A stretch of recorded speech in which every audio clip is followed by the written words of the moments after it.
Hello, everyone, and welcome to the final installment of our Spring 2022 New Year Wellness Series that has been packed with meaningful guidance on spiritual, relational, emotional, nutritional, physical, and mental wellness. I'm Sarah Green, the wellness consultant at the Marcus Institute of Integrative Health at FAU Medicine. Integrative health is a holistic, patient-focused approach to healthcare and wellness. At the Marcus Institute, our physicians treat the whole person by examining everything that makes up a patient's health, including factors that can lead to disease, affect nutrition, exercise, and stress. Ultimately, patients and physicians are partners in healing and wellness.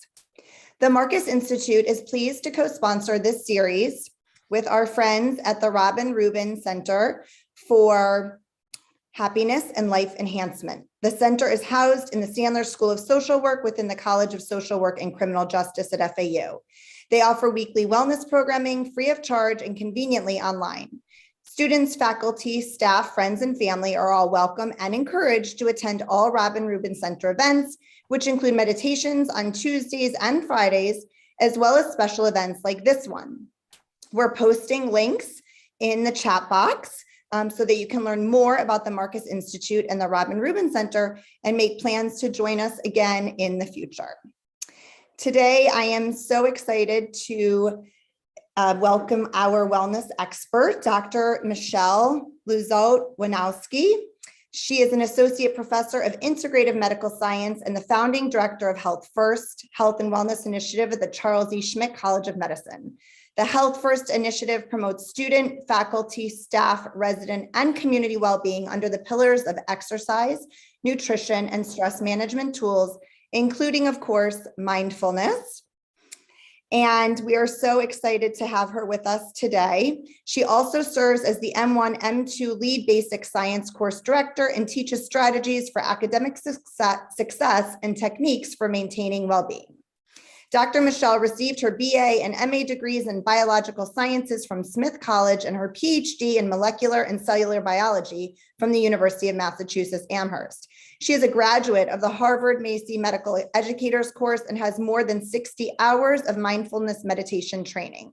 Her scientific research interests include microbial, genetics, and antibiotic resistance. Dr. Michelle, thank you for being here.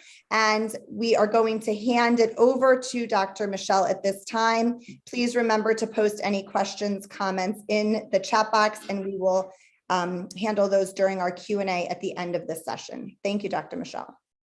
Wow, thank you for that introduction. I shall strive to live up to it. I thank Robin for including me and Sarah. I'm very excited to be here with you today, talking about the science of mindfulness, because there's some really great science out there now. So first, I want to start off with an overview. So we're going to talk about your mind and how it wanders, any negative thoughts you may have, and stress that's created by those thoughts. We'll discuss meditation and its benefits and different forms of meditation, and then I'll provide you some resources that you can use after the session.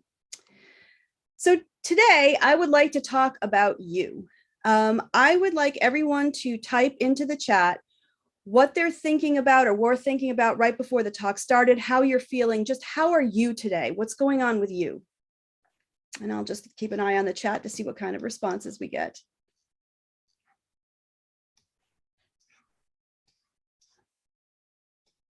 So no one feels anything? I'm not seeing any responses. Okay, balancing Zoom tech. Okay, fair enough. Okay, thinking about everything I need to do today. Thank you. Thinking about making sure I take notes. What's on my agenda for the day? Yes, okay.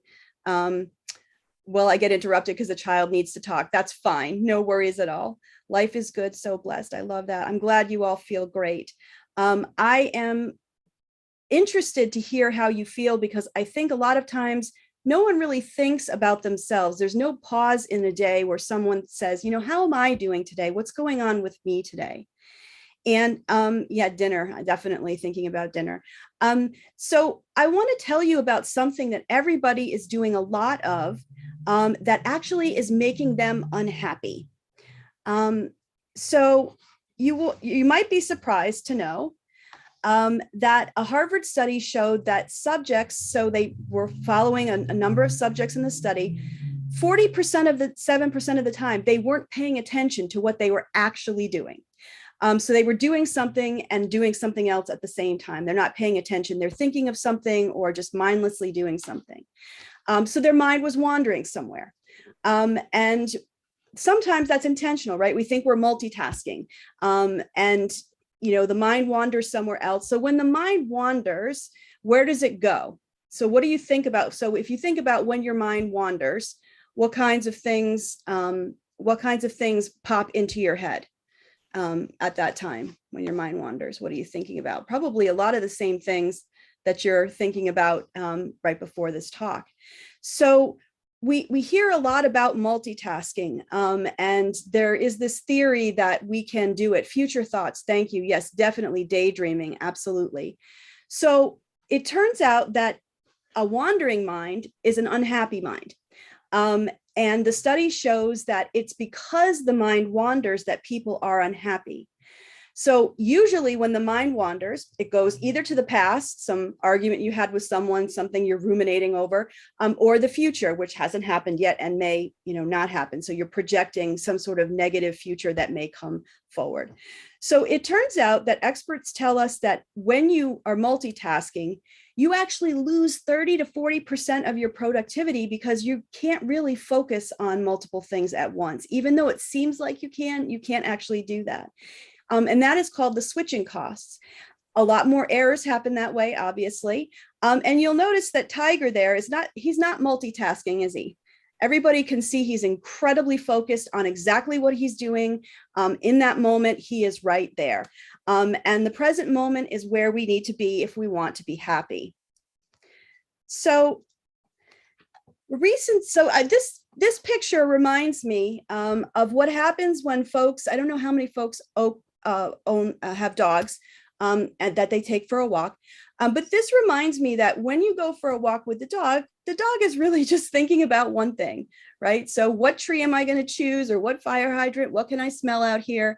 And it's interesting that the dog is probably pretty happy. Conversely, we are thinking about a million other things. I even see people walk their dogs with their phones, which I don't know how you do your phone and your dog at the same time, but people are amazing. And so I would argue that in this situation, the dog is probably happier than the human. So recent study that just came out estimates that the average person has about 6,000 thoughts per day. And many of the thoughts that we have are not new. They're repetitive thoughts. They're things that we think over and over again. Why can't I lose weight? How come, I'm always, getting into arguments with somebody? All of these thoughts are things that we think over and over again. And can you imagine if most of our repetitive thoughts, the ones that we're thinking over and over again, are negative? What could that do to your frame of mind? Are you going to be happy and upbeat and cheerful if most of your repetitive thoughts are negative? I'm going to argue not. And so there's a good news, though, because when it comes to thoughts, there aren't any victims, only volunteer. Just because a thought pops in your head doesn't mean that you have to follow it down a rabbit hole. Someone shows up at your door, you don't have to invite them in for coffee. You can just say, oh, great, I'm just going to close the door on that and move on. And so there's no need to be tormented or controlled by your thoughts. The greatest weapon we actually have against stress is to choose one thought over another, a positive thought versus a negative thought. And really, I think we all know that our thoughts can create toxic stress if we let them. I don't want people to be put off by this. I'm going to walk you through the science. There are parts of your brain that do different functions. So the front part of your brain is responsible for the higher order stuff, planning, problem solving, analyzing, concentrating, focusing. And the regulation of thoughts and emotions. So your ability to bite your tongue, for example, comes from your frontal cortex. When the more stress you're under, the smaller that the gray matter in that area gets. So stress causes that to actually shrink, which is not good for your high functioning part of your brain. Then there's a part called the hippocampus that plays a role in the formation of memories, spatial navigation, their memories and some mood control are there. The more stress you're under, the smaller it gets. So the amygdala is your fight or flight. So something happens, you get really stressed, and you know what happens. Your heart starts racing, you start sweating perhaps, you become anxious. And that is really important when we were running away from saber-toothed tigers millions of years ago. But right now, it's being overutilized for non-urgent reasons. So that part of the brain is associated with fear, anxiety, aggression, learned fear response, addiction. And it's important for storing memories of emotional events. So the more stress you're under, the bigger that part of your brain gets. So stress basically does really bad things to the parts of your brain that you want to be active, and also sort of promotes things that the parts of your brain that you don't want to be too active or too reactive to participate.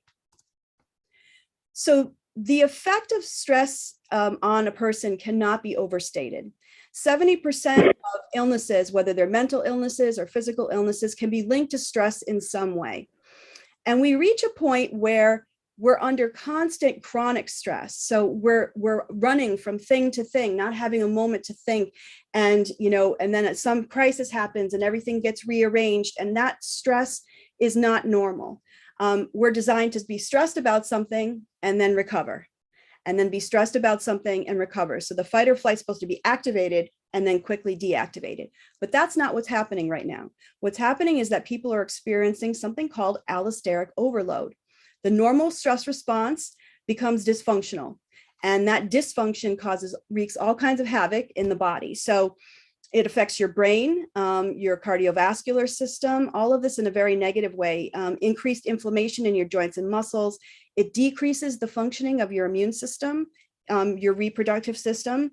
It affects how you absorb nutrients in your gut, and you can lead to skin, sort of brittle nails, hair loss, dry skin. All of those things can be called into play when you are under toxic stress.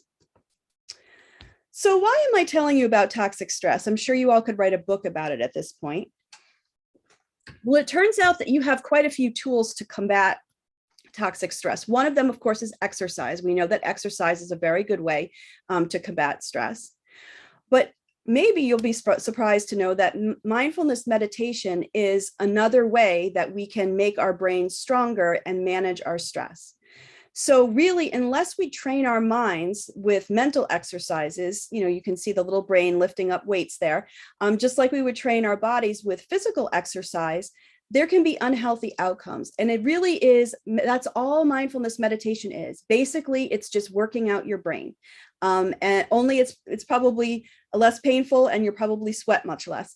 But still, I think it's important to recognize that our brain makes up how our body responds to things. And so it's important to pay attention to that.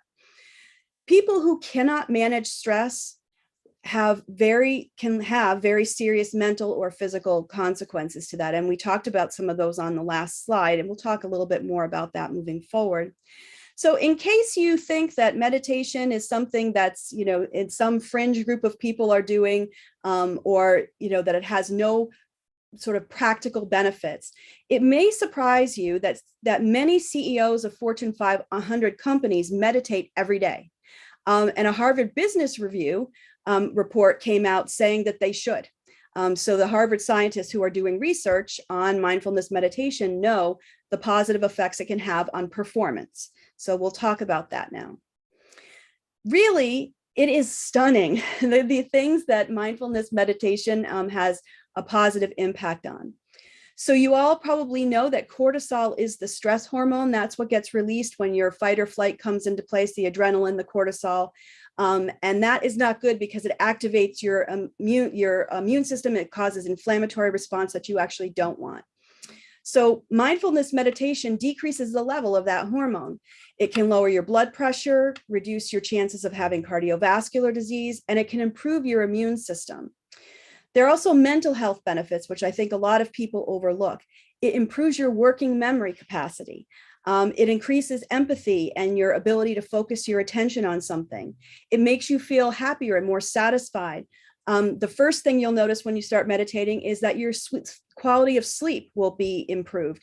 It increases your ability to modulate fear. So instead of having a knee-jerk response to something, you have a little bit more control over how you respond. And it also, from the sort of work-related arena, induces greater productivity and efficiency. So really, it's stunning the level of impact that meditation can have. So I am very concerned about aging. I didn't used to be very concerned about aging when I was in my 20s and 30s. But as I hit my 50s, things started to not work for me so well anymore. Things started to wear out. And you know, I was like you all, under stress all the time, and really just started to notice that some things were slipping, like my memory. I used to be able to remember lots of things, and then all of a sudden I have to look things up or write things down. So it turns out that people who are older, that have lots of anxiety and worries and rumination, have actually less brain matter. So our brains shrink. And the more anxiety and worry that we have, the less of our brain that we have. And that lower volume of gray matter later on in life is associated with accelerated aging and cognitive decline. So we know that it aligns with Alzheimer's and other sort of diseases that we see later in life.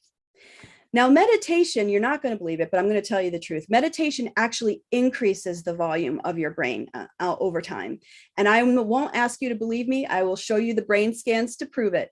So the parts of your brain that are responsible for executive functioning and all of the important things that you do, and mood control, all of that increases when you start meditating. And I just want to tell you a little bit about a protein that you've never heard before. Called telomerase. So telomerase is a protein that actually slows biological aging. It works on your chromosomes, and as you get older, your chromosomes get shorter and shorter. And then when they reach a critical mass of shortness, the cell commits cell death, because that could transform into a cancer cell, and we don't want that. So telomerase is a protein that helps your chromosomes to stay healthy, and therefore it slows biological aging. So if you look at all of the issues that can arise from stress, like depression, anxiety, sleep problems, the normal wear and tear of aging, meditation actually addresses all of these. Now, I am also very interested right now in the immune system. I think COVID was a surprise to lots of people, including people in the medical field and the scientific field, because we didn't have a handle on it. We had never seen it before. It was acting in a way that we weren't used to. No one had really studied it because it was brand new. But we know that people who have stronger immune systems fared much better for COVID. So, the first populations to feel the effects were the elderly, children perhaps who were not immunized. So as we get older, our immune system also gets weaker. So randomly, this data comes from 20 random control studies that show that there are specific impacts on your immune system in response to meditating. So when you meditate, you have fewer markers of inflammation, and inflammation is something you don't want. That's when your immune system gets all riled up for no good reason, and it starts attacking your body. So inflammation markers decrease. So C-reactive protein and F-kappa B, those decrease when you meditate. The number of T cells that you have, so the number of cells that you have to fight infection, actually goes up when you meditate. And so does telomerase activity, which I just told you is a marker of biological aging. So what that tells us is not only are there effects on the brain and the heart, but also the immune system, which is more vulnerable as we get older. So what happens to your brain when you meditate? Well, that frontal cortex, actually the executive functioning center of your brain, actually becomes bigger with a greater volume of gray matter. And it means that your self-regulation improves, brain plasticity increases, and that is very good, because you can think of the frontal cortex as a kindergarten teacher who has complete control over the classroom, right? So no matter what they're doing, there's complete control there. There's no knee-jerk responses. Everything is very well thought out. When you meditate, the fight or flight part of your brain, the amygdala, gets smaller and less reactive or sensitive. So that means that it's not provoking an emotional response every time that that something happens, because it gets smaller and it's less reactive, and that's also good for you. So if you look at the brains, all I want you to see is the red. And what you'll see in the red is that a comparison between people who meditate and people who don't. And the red shows you that in people who meditate, those parts of the brain have actually grown bigger. And those brain scans are from a research study on a particular kind of mindfulness called mindfulness-based stress reduction. So when we practice mindfulness, we see improvement in your emotional flexibility, attention span, your cognitive abilities. That awareness, that non-judging awareness, gives you positive outcomes for your physical well-being, for your mental well-being, and more importantly to me, behavior. So it seems to me lately that with all the stress people are under from COVID and everything else, a lot of our behavior has gone a little bit unchecked. So someone will see something on a social media page and immediately have a huge response and have to write paragraphs about how they disagree with that person. So it seems like everyone is just going to every argument they're invited to. And so the more we meditate, the less susceptible we are to that knee-jerk response and the more control we have over our response. So let's demystify this.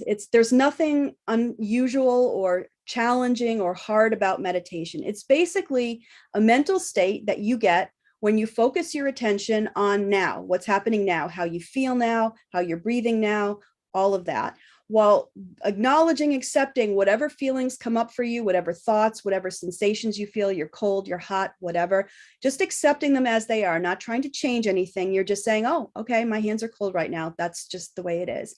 And there are lots of types of meditation, but they all sort of share several characteristics. So focused attention, you're focusing your attention on something.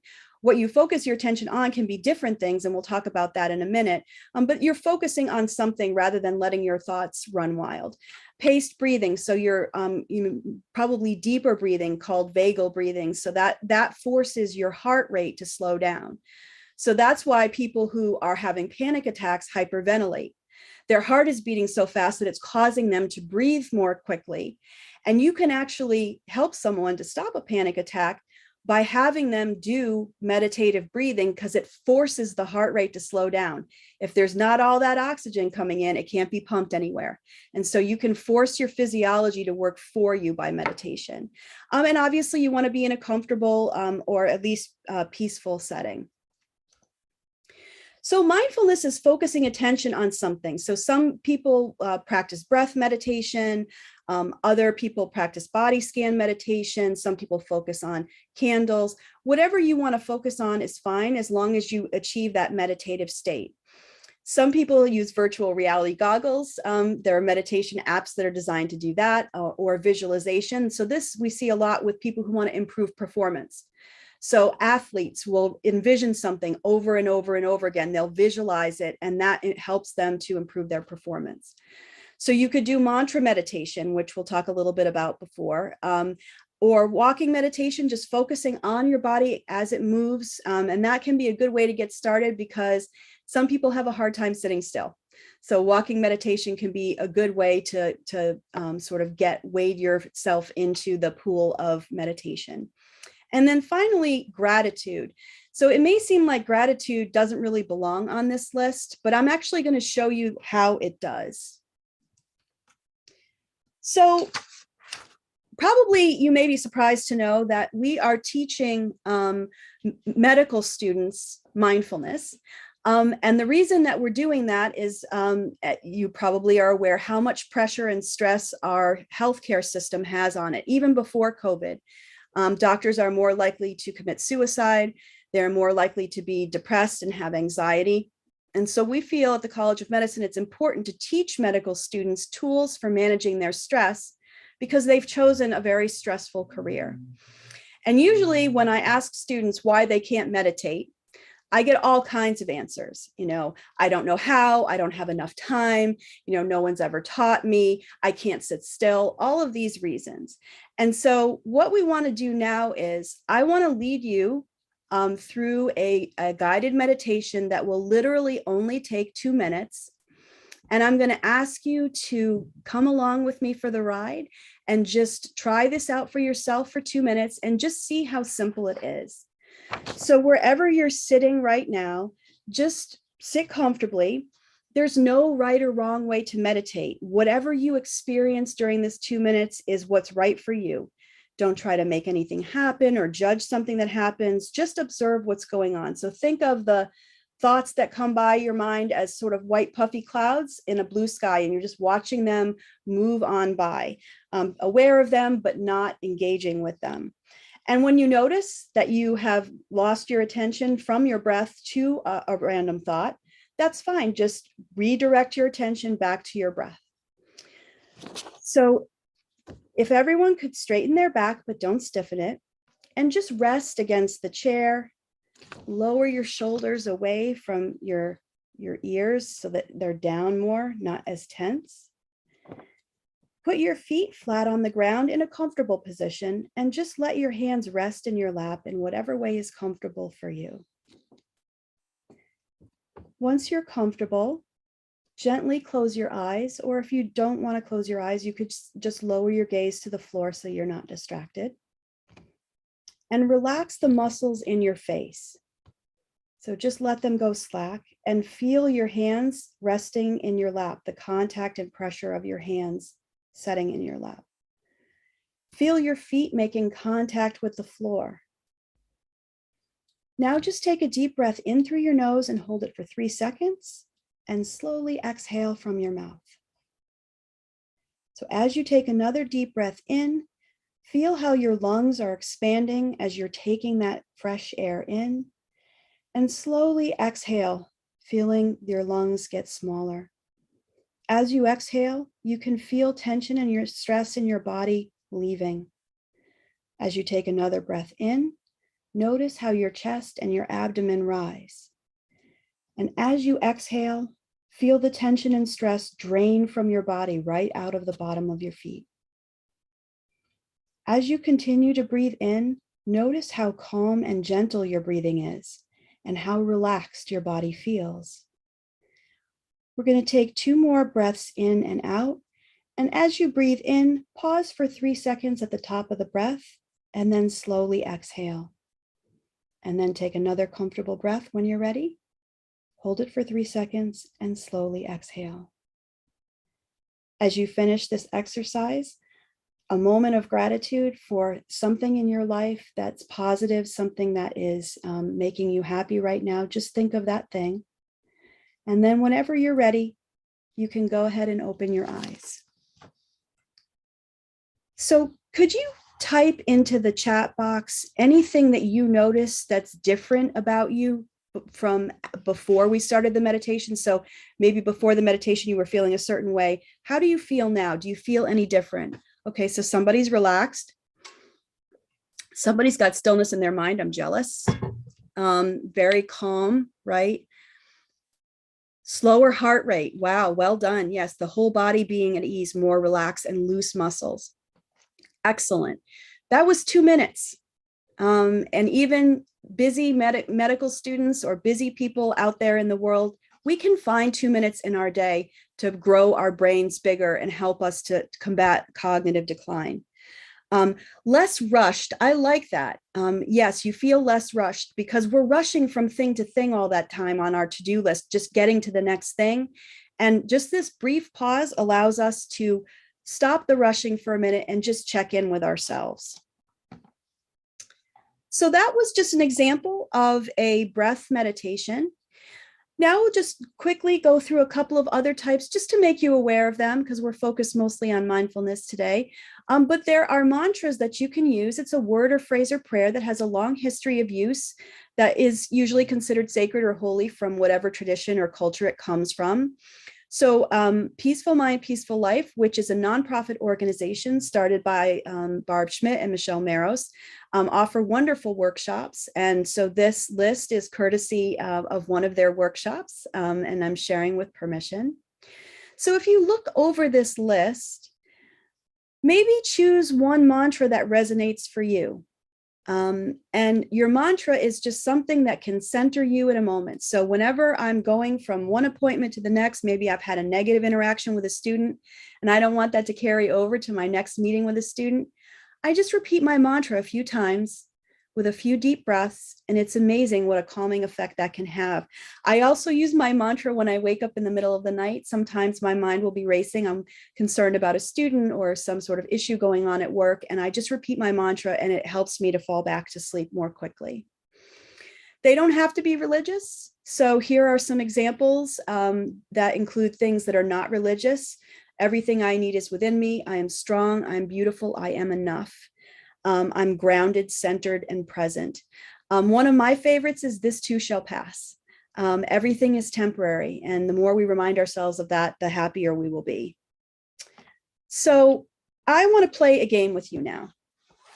And this game is actually very easy, and we're going to test your brain. We're going to see what kind of condition your brain is in. So I am going to change this slide in just a minute, and a picture is going to come up that you're going to see. And your job is to look at the picture and make a mental note of everything in that picture that's either black or brown. So when the picture comes up, I'm going to start my 20-second timer, and I'm going to let you look at the picture for that amount of time. And then you're going to, I'm going to take the picture away, and I'm going to ask you to tell me everything that you saw that was brown or black. So everybody ready? And go.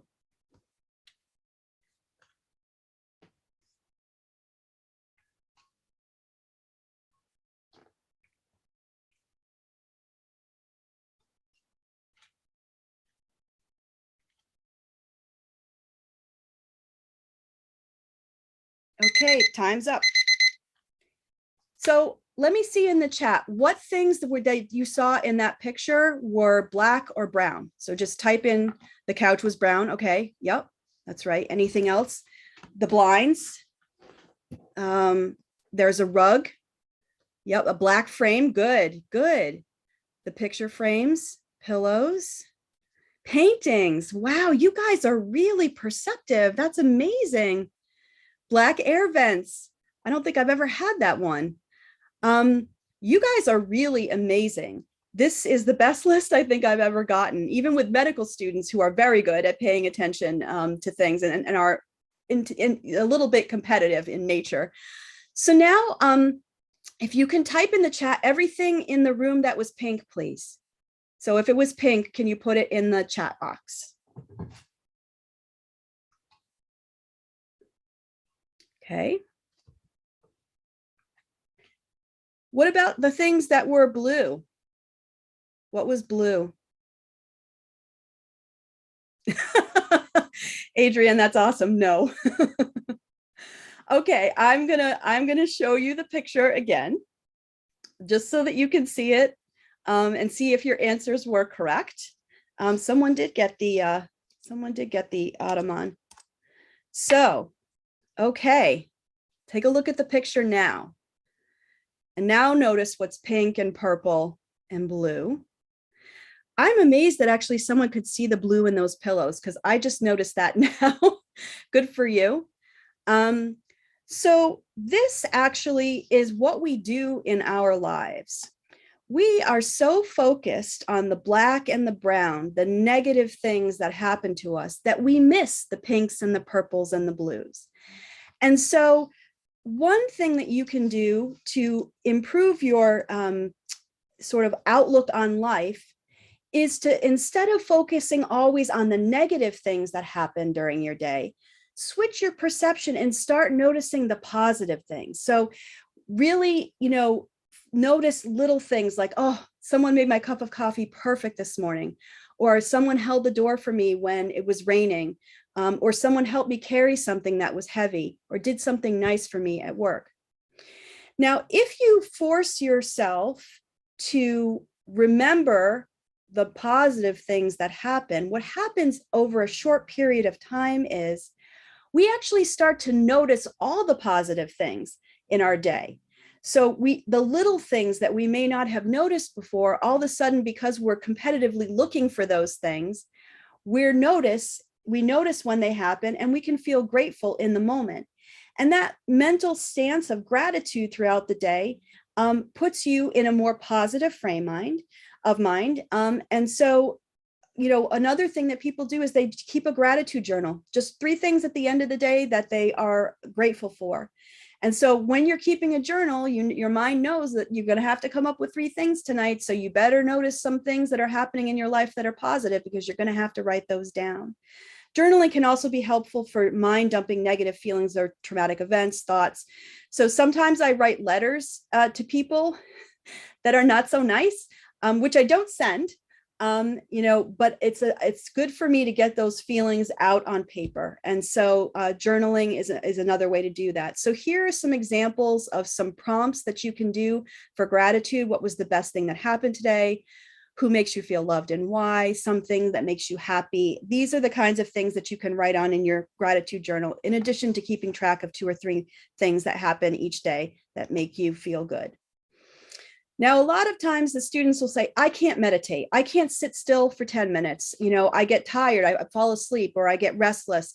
I sit around thinking how stupid this is, and it's not doing any good for me. I get irritated or bored. And the biggest concern that they have is that they're not doing it right. My mind wanders all the time. I'm clearly not meditating right. Mind wandering is absolutely required for meditating. Your mind has to go somewhere else in order for you to train it to bring it back to something that you are focusing on. So unless your mind is wandering, there's no opportunity for you to exercise that brain muscle and bring it back to what you actually want to focus on. And the more you do that, the fewer times your mind will wander. It will still wander no matter how long you practice occasionally, but you'll notice that over time, the frequency and the duration of that wandering will start to decrease.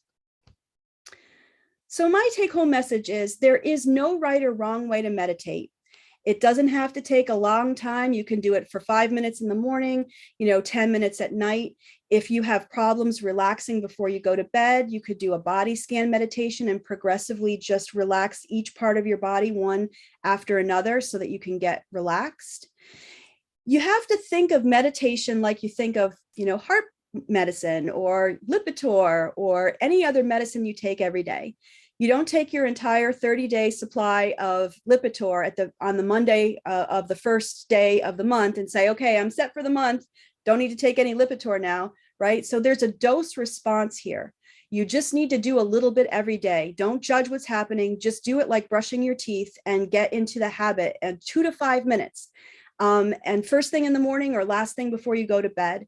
You could also pick a mantra, choose a meditation app. There are amazing meditation apps with multiple teachers, things like, Headspace or 10% Happier or Insight, all kinds of things that will guide you through meditations. Or you could keep a gratitude journal and just write down 3 things at the end of the day that you're grateful for. So I believe that teaching and learning are not a spectator sport. As you can see, I've forced you to participate, and you participated very well. So now I'm going to ask you to go one step further and think about one thing that you heard today that you could commit to doing every day for the next week that will help to decrease your stress or anxiety. And just write that down somewhere, put it in your phone. And each day I want you to do that, to commit to do that one thing. Write down 3 things that are gifts or talents that you have and how you can work to develop them, or keep a gratitude journal. Write someone else a note to let them know how grateful you are for something that they did. So it turns out that when you express gratitude to somebody else, you have a response to that, a hormonal response to that as well. And that will make you feel better. That's why giving feels so good. Because when you're giving, when you're being positive, when you're praising someone, that elevates you as well. And so just leaving someone a little note saying, thank you for doing that for me, I really appreciate that, will work wonders for everybody. So this is a 30-day meditation challenge. So if you want to use something like this, that you can create in any sort of document, and just each day, how much time you did it, how did you feel? Did you get distracted or tired or annoyed? All of those things just for 30 days, and notice what positive changes that you see as you move forward in your practice. So here are some apps for mindfulness. There is a very simple book called The Practice, which Barb Schmidt wrote. It's very, very simple. It's not prescriptive. It lets everybody do what they do. So Calm can also be helpful. There's a free website called Greater Good in Action out of UC Berkeley. And they have a menu of meditations, for anxiety or for helping you fall asleep or for self-love or whatever. And then there are also books by people like me, PhDs, who that are a little bit more in depth. Oh, someone's asking me to put the links in the chat. Let's see, how can we do that? Could you take a picture of this with your phone? So just take a picture of it with your phone and that will serve the same purpose. Does that work? Okay, good. Thank you so much, Dr. Michelle. We are just about out of time. Thank you for being here and sharing your time and expertise. Before we proceed to a Q&A, we want to let everyone know where they can reach you. So please put your contact information in the chat so that they can find out more about you and your work. A big thank you to the Robin Rubin Center for Happiness and Life Enhancement and the Marcus Institute. Please fill out the brief survey that we are going to put in before we proceed to that Q&A. That will be in the chat box. Take 1 minute to share your feedback about today's event. Thank you in advance for your feedback. It is very important to us, especially as we conclude the 6-week series and we're already in the talks for planning our next. So we really welcome your feedback. So we'll give you about 60 seconds to complete the survey and then dive into your questions where Dr. Michelle will be able to field those through the chat box.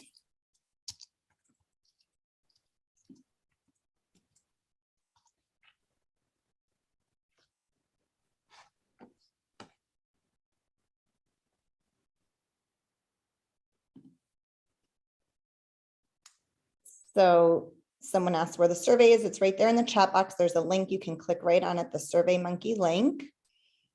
And since we want to be mindful of everyone's time, I'm going to invite Dr. Michelle to begin the Q&A process.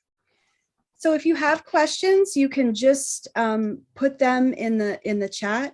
You can ask me any questions about anything. We have a health and wellness initiative at the College of Medicine where we're teaching all these wellness activities to students as well, so that they can be better doctors for you. Does anyone have any questions about practice or where to find information or anything like that? There was a question earlier about mindfulness techniques and videos specifically for kindergarten or young children. Can you comment on that, Dr. Michelle? Yes, there are resources out there for that. In fact, they've done some studies that have shown that instead of putting misbehaving children in a timeout, they are or detention for bad behavior, they are using that time to teach them mindfulness, and that is a really great thing. So the mindfulness exercises for children, you can find those on teaching websites. Robin, do you know of any specific websites? I don't have any off the top of my head. Yes, so there's a website called Go Zen. It's GOZEN. And it's all about anxiety for it's a fabulous website, and they have lots of resources on it. GOZEN. And I'll also add that Palm Beach County School District and other school districts across the country have instituted SEL, which is social and emotional learning. And that is a carved out time in the academic school day where they are working on mindfulness and other activities to kind of address all of those things. Yeah, and also Goldie Hawn has a curriculum for not necessarily kindergartners, but children called Mind Up. And that's, something else that you could look up as well. So someone is asking for me just to show the slide with the meditation resources again. I like 10% Happier. I also have Calm and Headspace. I like different voices. So I like to be able to choose a teacher whose voice speaks to me. So that's a matter of personal preference, but none of these are really that expensive. So you could try them out. I think 10% Happier is something like $100 a year. Peaceful Mind, Peaceful Life is a free organization. There's lots of free things on YouTube as well. So I'm, happy to share that with you. Does someone else have a question? Insight Timer is free. Yes, that's true. And there's also a Dharma seed, which is free. That has some good, I'm putting that in the chat now, that has some good teachers in it as well. Are there any other questions? So someone asked about HealthFirst. So HealthFirst is the curriculum for medical students. We sometimes have community events that we invite other people into, but it's mostly designed so that the students don't burn out, because we know that burnout is associated with medical errors. So we're very concerned that they keep their stress levels down so that they are better doctors for their patients, and also so that they can teach mindfulness and those other tools to their patients. It's being used for chronic pain. It's being used to manage all kinds of medical conditions now. So it's important that they know how. Thank you so much, Dr. Michelle. I think we're out of time, and these presentations are so well received, and we really want to be mindful of the time, but there's always more to discuss and share about, and so we will offer some follow-up workshops, and we'll make sure that everyone that was informed about this event via email is on that list so that we can continue to keep you apprised of our programming. Thank you so much to Dr. Michelle for her time and expertise. One of my takeaways is that mindfulness is a practice, and it's a practice meaning that the more we practice it, the better we become at it. And so I thank you so much for everything you shared today, and for everyone that has been with us today and for the entirety of this series. We thank you for your participation and your support. We hope to bring it back in the future, so please stay tuned for more details on that. Enjoy the rest of your day and be well. Thank you so much. Have a very happy and healthy Wednesday. Excellent. I'm very grateful for this opportunity. Thank you so much, Sarah. Thank you. Robin. Thank you all. Have a great day.